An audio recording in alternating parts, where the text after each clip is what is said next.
प्रधानमंत्री नरेंद्र मोदी ने नारा तो दे दिया कि अब की बार 400 पार। 400 पार तो छोड़िए, 200 पार ही हो जाए तो बड़ी बात होगी, क्योंकि मोदी सरकार अपने खुद के इंटरनल सर्वे में बुरी तरह से हारती हुई नजर आ रही है। इसीलिए भाजपा के आला कमान के जितने भी नेता हैं सारे हैरान हैं, परेशान हैं। लगातार तोड़फोड़ की कोशिश की जा रही है और इन सारी कोशिशों पर अखिलेश यादव, राहुल गांधी और तेजस्वी यादव ने पानी फेर कर रख दिया है। आलम तो ये हो चुका है कि जितना तेज एक्शन होता है उतनी ही दुगनी रफ्तार से ये नेता खड़े हो जाते हैं। ऐसा ही कुछ अखिलेश यादव ने भी किया। जैसा कि आप जानते हैं कि उत्तर प्रदेश के राज्यसभा चुनाव में क्या कुछ हुआ। समाजवादी पार्टी के 8 विधायकों ने क्रॉस वोटिंग कर दी, लेकिन इन 8 विधायकों के क्रॉस वोटिंग करने के बावजूद भी अखिलेश यादव ना परेशान हुए और उल्टा उन्होंने कह दिया कि यही हमारी तीसरी सीट की जीत है। यही हम देखना चाहते थे कि कौन से विधायक हमारे साथ हैं, कौन से विधायक हमारे साथ नहीं हैं। इसीलिए हमने राज्यसभा में तीसरा उम्मीदवार खड़ा किया था और अब स्थिति साफ हो चुकी है। तो अखिलेश यादव का एक तरफ बयान निकलकर सामने आया, वहीं दूसरी तरफ उत्तर प्रदेश में राज्यसभा चुनाव की वोटिंग होते ही अगले ही दिन सीबीआई का नोटिस अखिलेश यादव के पास पहुंच चुका है। जी हां, बड़ी खबर निकलकर सामने आई है। खबर आप देखिए आज तक की। देखिए, इसमें लिखा भी है कि अवैध खनन के मामले में अखिलेश यादव को सीबीआई का नोटिस बतौर गवाह होना होगा पेश। तो कोई बड़ा मामला नहीं है। अखिलेश यादव जाएंगे ही या फिर कि नहीं जाएंगे, इस पर भी अभी अखिलेश यादव की तरफ से कोई बयान निकलकर सामने नहीं आया है। लेकिन आप देख सकते हैं ये नोटिस कब निकलकर सामने आया है। इसकी टाइमिंग को लेकर बड़ा सवाल खड़ा हो रहा है। ठीक एक दिन पहले अखिलेश यादव ने कहा कि सब में ये साहस नहीं होता कि वो सरकार के खिलाफ खड़ा हो जाए, और आज ही के दिन ठीक एक दिन बाद अखिलेश यादव के पास नोटिस पहुंचा है। तो ये नोटिस संयोग है या फिर कि प्रयोग है, ये आप तय कर सकते हैं। फिलहाल अखिलेश यादव ने क्या कहा था, आपको नहीं याद है? बयान सुनिए। और दबाव तो हर एक पे बनाया जाता है।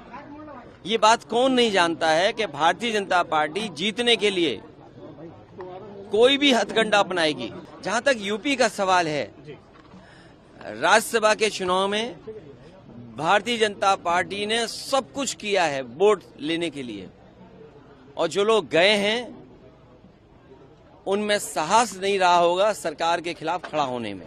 तो सुना आपने, अखिलेश यादव ने पहले ही कह दिया था कि भारतीय जनता पार्टी चुनाव जीतने के लिए कोई भी हथकंडा अपनाएगी। राज्यसभा चुनाव जीतने के लिए इन्होंने कुछ भी किया है, जिसमें साहस नहीं था वो उनके दबाव के आगे झुक गया है। तो अखिलेश यादव ने क्या बड़ा बयान दिया है आप देख सकते हैं। उन्होंने कहा कि जिसमें साहस नहीं है वो झुकता है, और अखिलेश यादव झुकने के लिए बिल्कुल तैयार नहीं दिखाई दे रहे हैं। तो ये तो हुई अखिलेश यादव की बात। जैसा कि आप जानते हैं कि अखिलेश यादव के साथ ही तेजस्वी यादव को भी किस तरीके से चौतरफा घेरा जा रहा है। अभी अभी बिहार में किस तरीके से तख्ता पलट हुआ, किस तरीके से नीतीश कुमार ने भारतीय जनता पार्टी या यूं कहें एनडीए में शामिल हो गए, फिर से मुख्यमंत्री पद की शपथ ली, जग जाहिर है। उसी समय तेजस्वी यादव पर भी दबाव बनाने की कोशिश की गई, लेकिन तेजस्वी यादव ने भी झुकना स्वीकार नहीं किया। आप जानते हैं कि जब बिहार में खेला अपने चरम पर था, तब 7 घंटे के लिए ईडी के दफ्तर में तेजस्वी यादव से पूछताछ की गई, लेकिन तेजस्वी यादव ने हार नहीं मानी।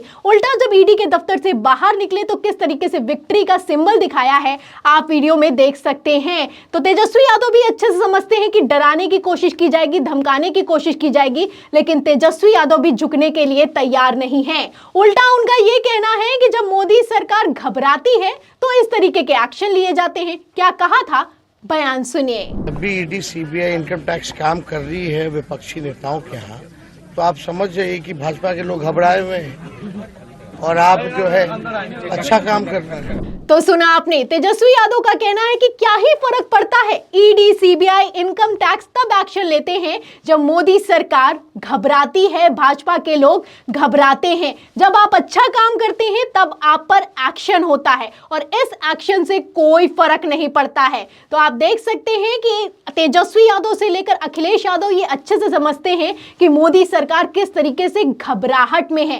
ये लोग घबरा रहे हैं, 400 पार हो नहीं रहा है, इंटरनल सर्वे में हार रहे हैं, इसीलिए लगातार तोड़फोड़ की जा रही है। क्योंकि अगर कॉन्फिडेंट होते तो इस तरीके से तोड़फोड़, इधर से विधायक लेना, उधर से विधायक लेना और इधर की सरकार को गिराने की कोशिश करना, ये सब खेल नहीं हो रहा होता। इसीलिए तेजस्वी यादव हैं, अखिलेश यादव हैं, झुकने के लिए तैयार नहीं है। वो मोदी सरकार की इस घबराहट को अच्छे से समझते हैं। और जहां तक रही राहुल गांधी की बात, राहुल गांधी ने तो मोदी सरकार की आंख में आंख डालकर चैलेंज कर रखा है। राहुल गांधी का आप जानते हैं कि किस तरीके से लगातार एक्शन पर एक्शन होते रहते हैं, सुप्रीम कोर्ट में मामले चलते रहते हैं, ईडी पर का भी केस है उन पर दर्ज हो चुका है, सांसदी तक जा चुकी है, लेकिन इन सब के बावजूद भी राहुल गांधी ने झुकने से साफ इनकार कर दिया है। राहुल गांधी ने भी क्या कहा, आपको बयान सुनाते हैं। बयान सुनिए किस तरीके से राहुल गांधी ने पहले ही कह दिया था कि चाहे मुझे मारो पीटो जेल में डाल दो, मैं झुकने वाला नहीं हूं, मैं सच्चाई को देखता हूं और सच्चाई के साथ चलता हूं।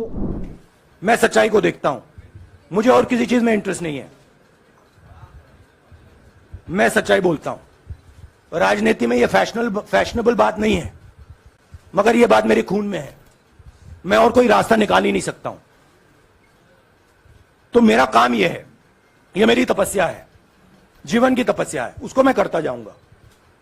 चाहे मुझे डिस्क्वालीफाई करें, मारे पीटे जेल में डाले, मुझे कोई फर्क नहीं पड़ता, मुझे अपनी तपस्या करनी है। तो देखा आपने, इन तीन लोगों ने किस तरीके से मोदी सरकार की नाक में दम कर दिया है। लगातार राहुल गांधी के बयान भी निकलकर सामने आते हैं, सीबीआई ईडी को लेकर कैसे भारत जोड़ो न्याय यात्रा के दौरान हमलावर रहते हैं, आप देखते हैं, आप सुनते हैं। तेजस्वी यादव भी पीछे हटने वाले नहीं है, कुर्सी भी चली गई, सत्ता भी चली गई, लेकिन इसके बावजूद उन्होंने झुकना स्वीकार नहीं किया, उल्टा बिहार में जन विश्वास यात्रा निकाली गई है। और उसी तरीके से अखिलेश यादव भी इंडिया गठबंधन के साथ मजबूती के साथ खड़े हुए नजर आ रहे हैं। आपने नजारा देखा कि जब भारत जोड़ो न्याय यात्रा में अखिलेश यादव और राहुल गांधी एक साथ सड़कों पर उतरे तो भीड़ थी, हुजूम था, हर पब्लिक का हर बंदा उनको सपोर्ट करता हुआ दिखाई दिया। इतनी पब्लिक थी कि पैर रखने तक की जगह नहीं है। बिहार से लेकर उत्तर प्रदेश पब्लिक का क्या मूड है, इस भीड़ से साफ होता हुआ